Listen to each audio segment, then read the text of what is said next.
So sustainability means long-term.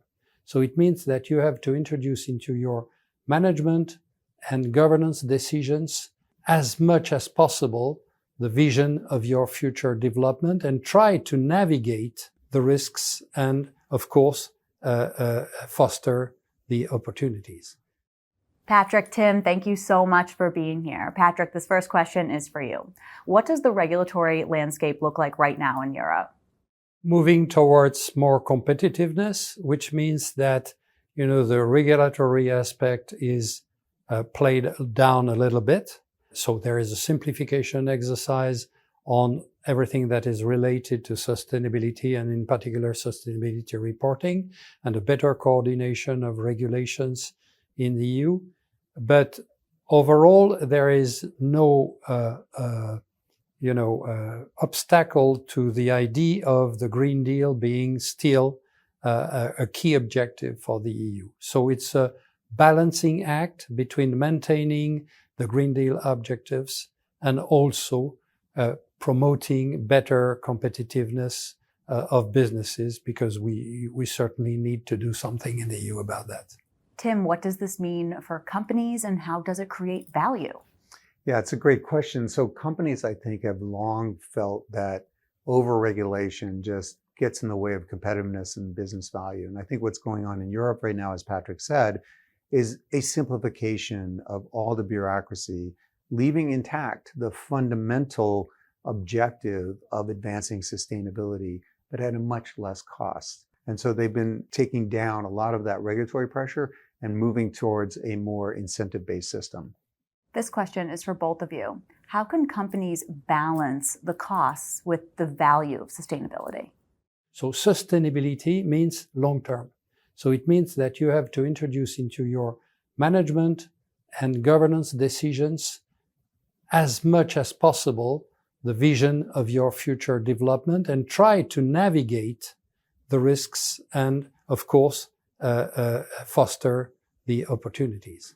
So I see that as, for me, primarily a management and governance mechanism and not a compliance exercise for regulatory purposes. Regulatory and transparency with stakeholders is key, but it's secondary. What is key is that the companies be taking the right decisions at the right moment in order to meet the expectations and also the challenges of the evolution that we see every day. And this is why Patrick is such a great leader of the European Standards Center, because most people who are in standards, it's just about check the box, like, did you do it? But as you said, it's much more about the business value. What is sustainability reporting telling us as a corporation? Where are the risks? Where are the opportunities?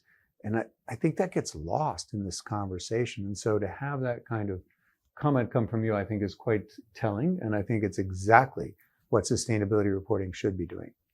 One more question for both of you. What role does AI play in the success of all this?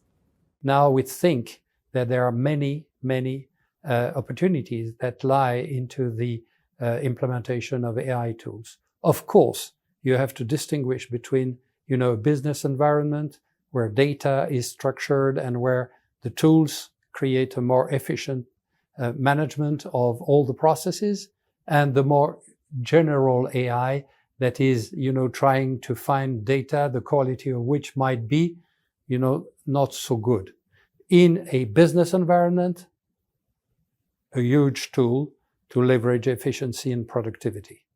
And in reporting and data collection, it's a magic tool. So I'll take it from a different angle. Before BCG, I was the CEO of the Global Reporting Initiatives. And I used to say, the data we create is only useful if it's used. And somehow we lost that thread. So companies are creating these sustainability reports, they're putting them out there, and what happens? Almost nothing. AI unlocks the value of sustainability reporting.